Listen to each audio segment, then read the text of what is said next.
rendez-vous, nous allons chanter ce cantique où nous voulons dire à Dieu que nous voulons le servir. Nous voulons lui donner, nous donner totalement à lui. Et que lui qui nous protège, qui nous garde contre tout danger, contre tout ce qui peut nous empêcher à rester fermes dans notre...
J'ai béni le Seigneur pour ce moment et je remercie le révérend, notre berger, pour cette confiance qu'il m'a donnée, ainsi que tous les anciens de l'Église.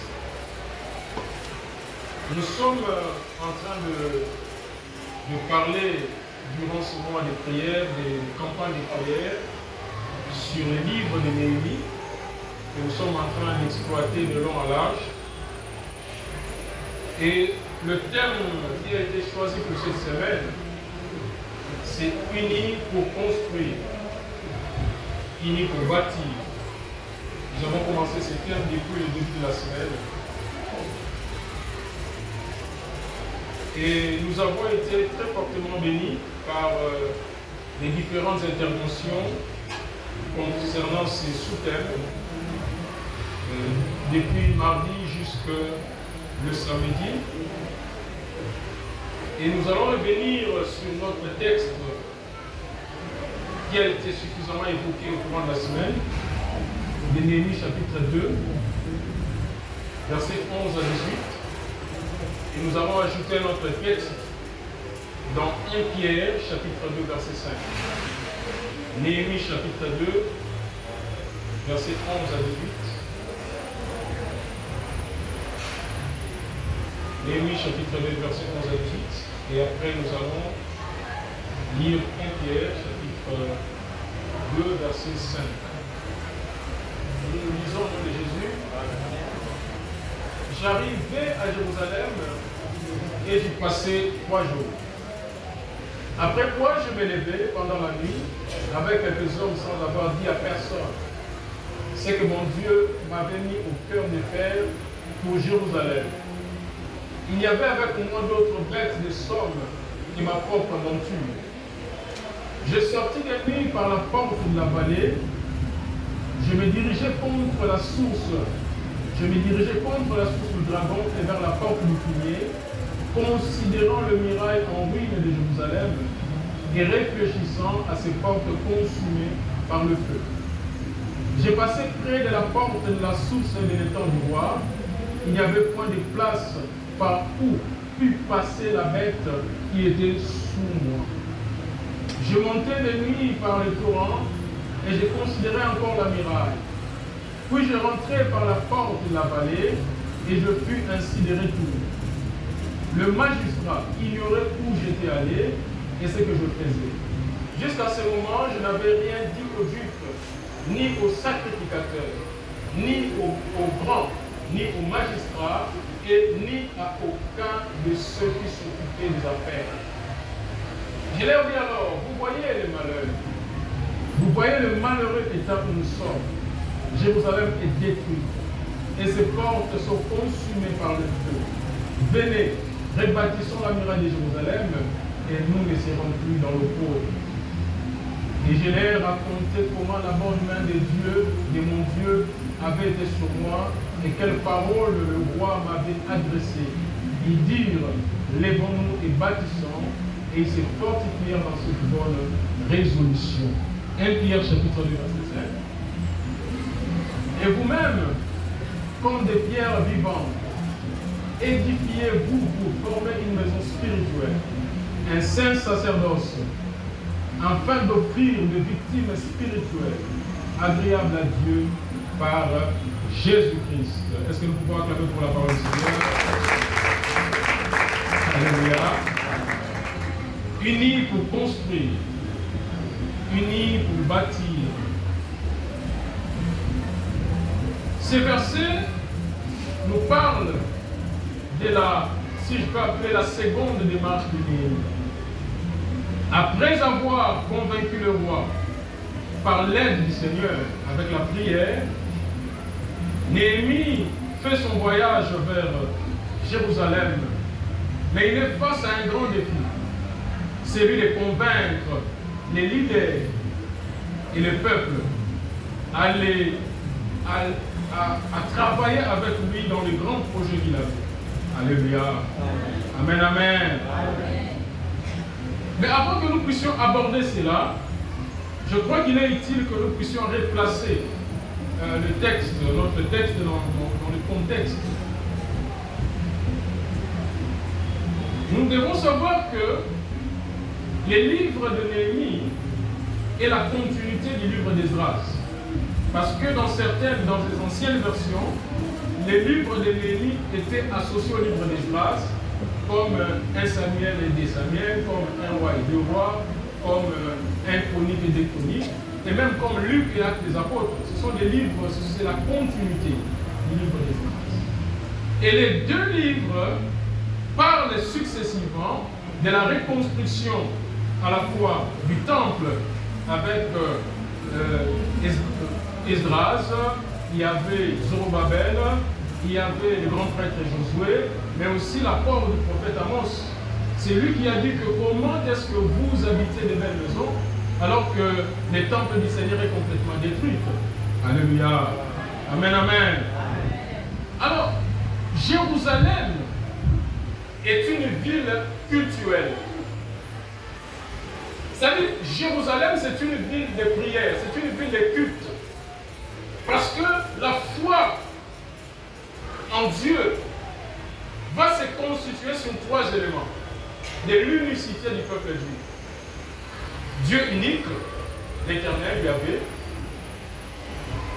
temple unique, celui de Jérusalem, et ville, temple unique, c'est-à-dire temple de Jérusalem évidemment, et ville unique, ville de Jérusalem. Alléluia. Amen, amen. C'est-à-dire l'unicité du culte en Israël se réalise autour de ces trois éléments. Si l'un de ces éléments ne fonctionne pas, l'unicité du culte n'est pas réalisable. Alléluia. Amen, amen. Alors, lorsque Esdras reconstruit le temple, avec l'appui évidemment de Zorobabel et puis tous ces gens que nous venons de citer, il y a une partie du culte qui est reconstituée. Mais la muraille est l'extension du culte. Parce que la muraille donne accès au temple. Si le temple n'est pas reconstruit, si la muraille n'est pas reconstruite, l'accès au temple n'est pas évident. Alléluia. L'accès au temple n'est pas évident.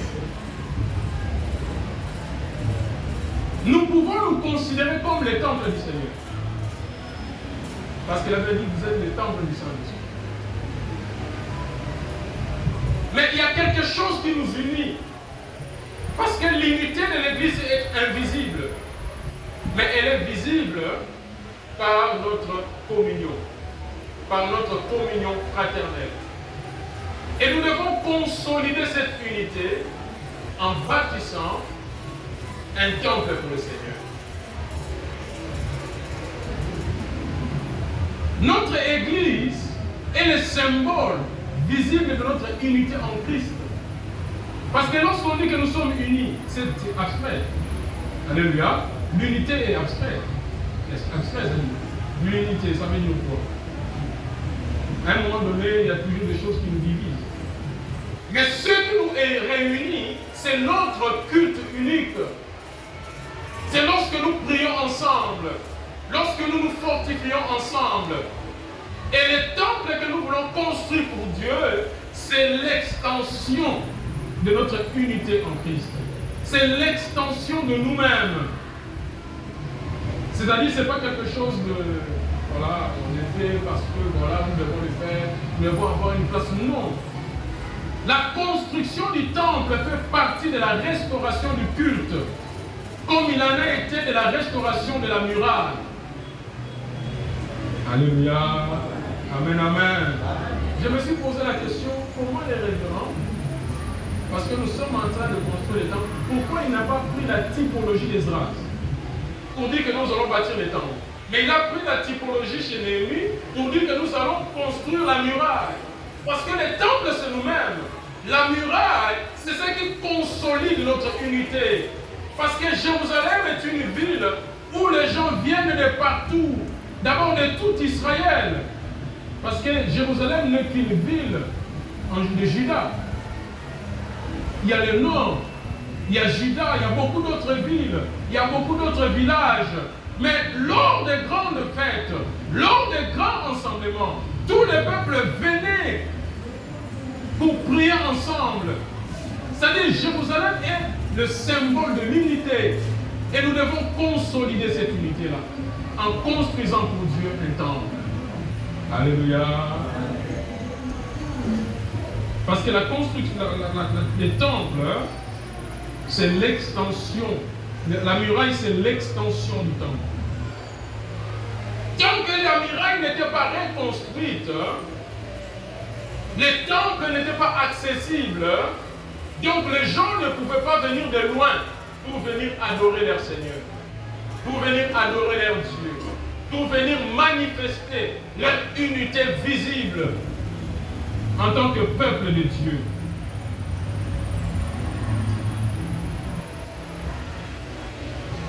C'est-à-dire, tant que nous ne reconstruisons pas, tant que nous ne construisons pas, tant que nous ne consolidons pas notre unité en Christ, en bâtissant pour Dieu un temple consacré pour lui, notre culte n'est pas parfait. Parce que la construction du temple, la construction de la muraille, voulais-je dire, fait partie du culte. Alors nous revenons vers Néhémie, dans le texte que nous venons de lire. Lorsque Néhémie arrive à Jérusalem, il veut entreprendre son projet. Il veut implémenter sa vision pour que le peuple puisse le suivre, pour que le magistrat puisse le suivre dans son projet. Parce que ce n'est pas facile d'inculquer sa vision, de mettre sa pensée dans les esprits des autres. Alléluia. Lorsque Néhémie arrive à Jérusalem,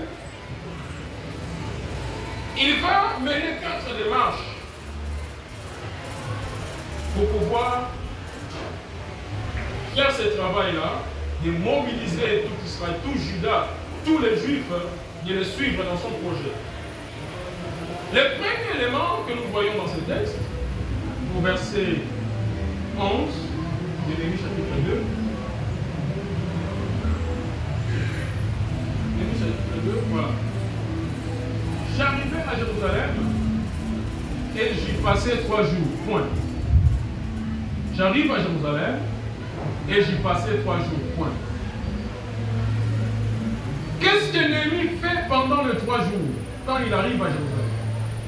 La Bible ne dit rien. Parce que c'est après qu'il va commencer à circuler.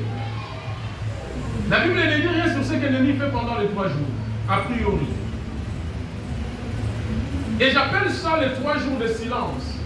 Parce que lorsque Néhémie priait, on disait que Néhémie a prié. Lorsque Néhémie faisait un tel mouvement, on disait que Néhémie faisait tel mouvement, telle action. Mais ici, Néhémie, on dit seulement qu'il a fait 3 jours. Pour Esdras, lorsque nous lisons Esdras 8, 32, il dit que lorsque nous arrivâmes à Jérusalem, nous nous reposâmes. Il dit que voilà, il s'est reposé. Mais pour Néhémie, on dit que seulement il a fait 3 jours. 3 jours de foi. Mais les 3 jours de Néhémie, qui est silencieux, est aussi symbolique. Ces 3 jours de Néhémie sont 3 jours de combat. 3 jours de doute. Parce qu'il vient de quelque part. Il a eu la main de Dieu, comme il explique lui-même. Mais lorsqu'il arrive à Jérusalem, à un moment donné, lorsqu'on est face à la réalité, les doutes nous envahissent. Parce que le doute fait partie de la démarche de la foi. Même Jésus, à un moment donné, va dire, Seigneur, si c'est possible, tu peux éloigner cette coupe de moi. Il dit, Seigneur, 3 fois, il dit, Seigneur, c'est possible que tu éloignes cette coupe de moi. Les 3 jours de Néhémie sont les 3 jours de doute, où il combat avec sa propre conscience, où il combat avec les démons intérieurs, qui viennent contredire sa vision intérieurement. Parce que le véritable combat spirituel se trouve d'abord en nous-mêmes. Ce sont les 3 jours de silence, les 3 jours de combat, comme Jonas dans le ventre du poisson, qui fait 3 jours. Et pendant ces 3 jours, Jonas se découvre lui-même. Il découvre son Dieu en fixant son regard vers lui. Lorsque le doute nous envahit, nous devons fixer nos regards vers le Seigneur. Et nous sommes presque pratiquement tous envahis par les doutes sur ces projets. Parce que le révérend l'a répété plusieurs fois, nous avons du mal à souscrire. Ce n'est pas parce que nous ne voulons pas donner, c'est parce que nous sommes en train de douter parfois sur les montants. Hein? Il y a les montants que le Saint-Esprit nous inspire, il y a les montants que nous inspirons nous-mêmes, il y a les montants que le diable nous inspire aussi.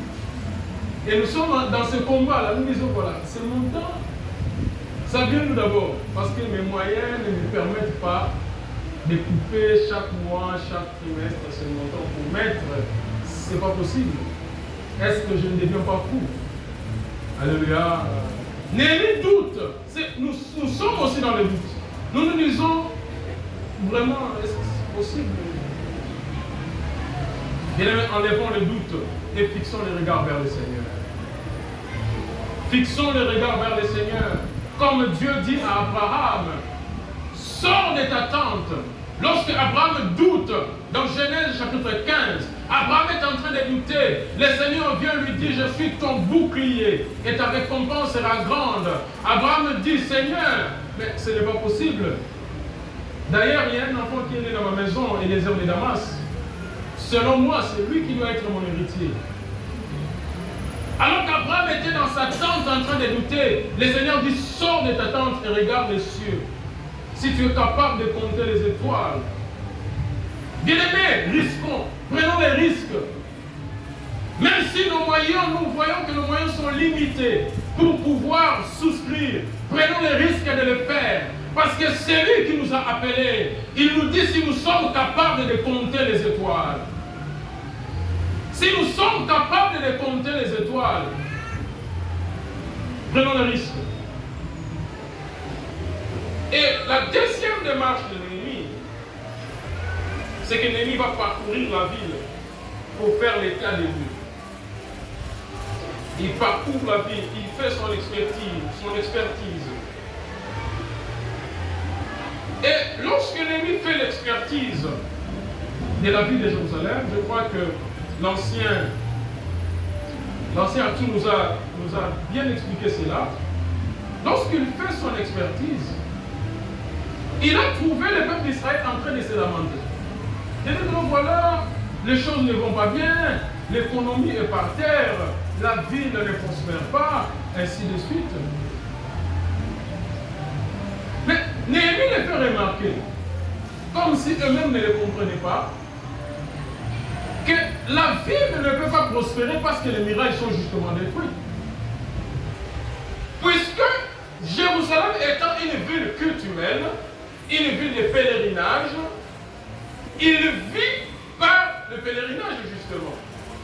C'est le fait que les gens viennent durant les fêtes, ainsi de suite, que les commerces se font, notamment lorsqu'on parle de la porte des brebis. On appelle ça porte des brebis parce que les commerces des brebis s'y exerçaient.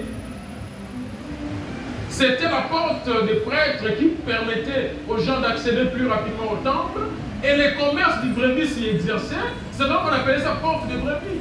Mais si la porte des brebis n'est pas restaurée, comment la prospérité économique de Jérusalem va se faire? Néhémie va faire son expertise et fait comprendre aux responsables d'Israël, de Juda, que c'est à cause de la destruction de la muraille justement qu'il n'y a pas la prospérité. Et il va même y avoir des problèmes lorsque vous lisez le chapitre 5 de Néhémie, c'est long. Lorsque vous les lisez à la maison, vous allez voir qu'il y a même des conflits et des problèmes sociaux. Il y a des conflits et des problèmes sociaux. Alléluia. Amen, amen.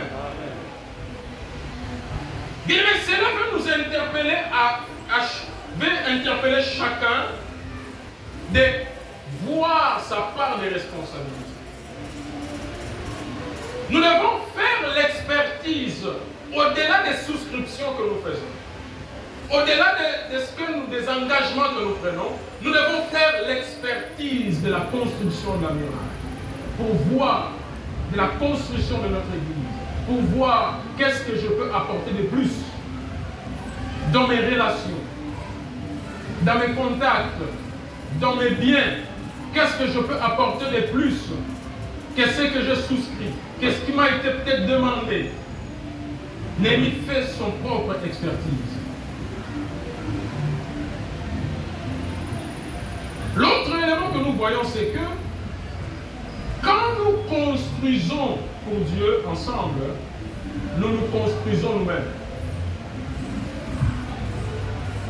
Néhémie, chapitre 4, chapitre 2, verset 17.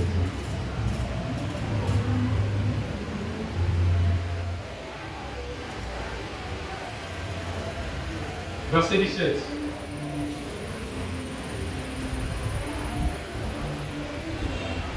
Je leur dis alors, vous voyez les malheurs étant où nous sommes, nous.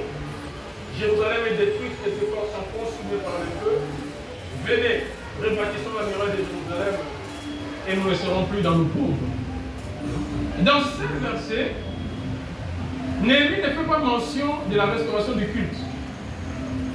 Il fait mention de la restauration de la prospérité de Jérusalem. Il évoque la prospérité de Jérusalem. Les malheureux états dans lesquels nous sommes. Il évoque la prospérité de Jérusalem. Lorsque nous construisons pour le Seigneur ensemble, nous nous construisons nous-mêmes. Parce qu'on n'attendra pas qu'on nous vienne nous dire soyez bénis. Le fait que nous servions le Seigneur, le fait que nous construisons pour le Seigneur, nous serons automatiquement bénis. La bénédiction nous suivra. La bénédiction nous accompagnera. La prospérité nous accompagnera. En construisant pour Dieu, nous construisons notre propre prospérité. C'est pourquoi Jésus dit, celui qui thésaurise dans ce monde, les insectes peuvent entrer et détruire, c'est bien. Mais celui qui thésaurise dans les cieux, celui qui garde ses richesses dans les cieux, personne ne peut y aller pour détruire sa richesse. Alléluia. Il y a un témoignage que je voulais que nous partageons afin que je continue. Il y a un monsieur qui travaillait quelque part et qui avait des problèmes avec son chef. Son chef était un monsieur très méchant, très dur envers lui. Alors il va chez son pasteur, tellement que ça dépassait les bornes. Il va chez lui, voilà pasteur, j'ai un monsieur qui a des problèmes, et mon chef me fait souffrir vraiment, et je voudrais que vous priez pour lui qu'il quitte ce poste-là. Le pasteur dit, pas de problème, vous êtes enfant de Dieu, vous devez prier. Le pasteur va prier, il entre en prière pendant 3 jours de jeûne et prière. Les premiers jours, quand il commence à prier, le Seigneur dit, monsieur, pasteur, mon serviteur, arrête de prier. Il dit, Seigneur, pourquoi? Il dit, arrête de prier. Vous voyez cet homme-là, que le chef là méchant, sa mère sait ce qu'elle a fait pour moi. Moi, je ne peux pas les combattre. Alléluia. Ce que sa mère a fait pour mon travail, je ne peux même pas les toucher parce que j'ai fait une alliance avec sa mère. Mais ce que nous sommes en train de thésauriser, ce que nous sommes en train de faire pour l'œuvre de Dieu, va rester pour les générations en génération. La parcelle que vous laissez pour les enfants, ils peuvent les vendre, ils peuvent les vendre, ils peuvent abuser de vos richesses. Mais ce que nous sommes en train de faire pour l'œuvre de Dieu va rester de génération en génération. Et le Seigneur se souviendra de nous. Et Néhémie le fait savoir, nous allons rapidement. Néhémie, le quatrième mot que nous voulons, le quatrième sous-point, c'est que l'engagement à servir le Seigneur change notre vie. L'engagement à servir le Seigneur change notre vie. Verset 18. Et j'allais raconter comment la bonne main de Dieu, de mon Dieu, avait été sur moi et quelles paroles le roi m'avait adressées. Vous pouvez même nous limiter par là. Il dit, lèvons-nous et bâtissons. Et il s'est fortifié dans cette bonne résolution. Néhémie fait savoir aux enfants d'Israël, aux Juifs, quelque chose de spirituel qui s'est passé dans sa vie. Quelque chose qu'il n'a pas vécu. Il a vécu une transformation dans sa vie. Lorsque Néhémie prend la résolution, prend l'engagement, se met à prier, il prend une décision interne à reconstruire la muraille et que même le roi le remarque sur son visage et que Néhémie continue à prier. Néhémie entre dans des faveurs qu'il n'a jamais vécues. Il dit, la bonne main du Seigneur était sur moi. Vous savez, une transformation s'est opérée dans ma vie. J'ai eu des portes d'accès. J'ai eu des ouvertures. J'ai eu des opportunités que je n'ai jamais eues. Quand nous nous engageons à servir notre Dieu, quand nous nous engageons à construire, à bâtir le temple du Seigneur, chacun de nous étant Néhémie, le Seigneur transforme notre vie. Il y a des portes qui n'étaient pas accessibles. Il y a des choses qui n'étaient pas accessibles, mais qui deviennent accessibles. C'est pourquoi le Proverbe dit, 16, chapitre 16, verset 7, quand l'Éternel approuve le voie d'un homme, chapitre 6, je ne sais pas, je vais vérifier. Quand l'Éternel approuve le voie d'un homme, il dispose favorablement à son égard même ses ennemis. Proverbe chapitre 7.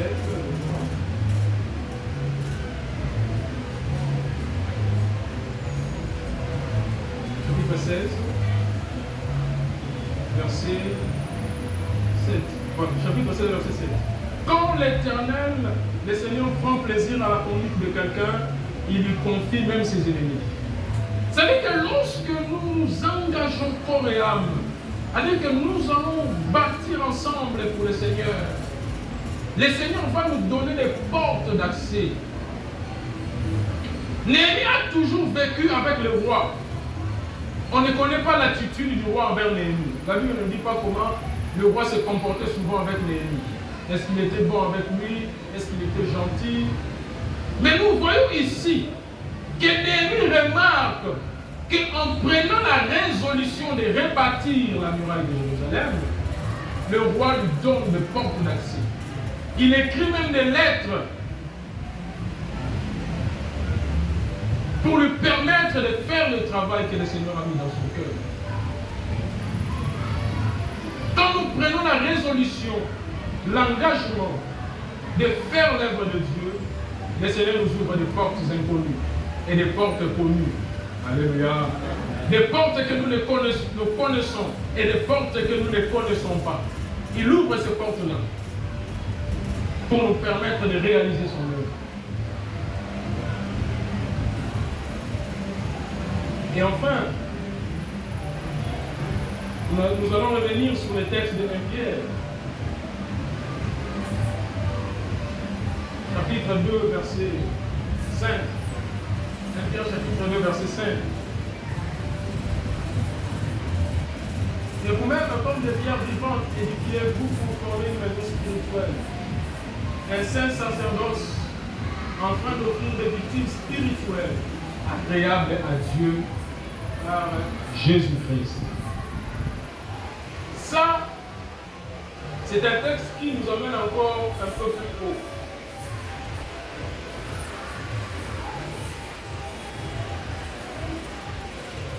Notre engagement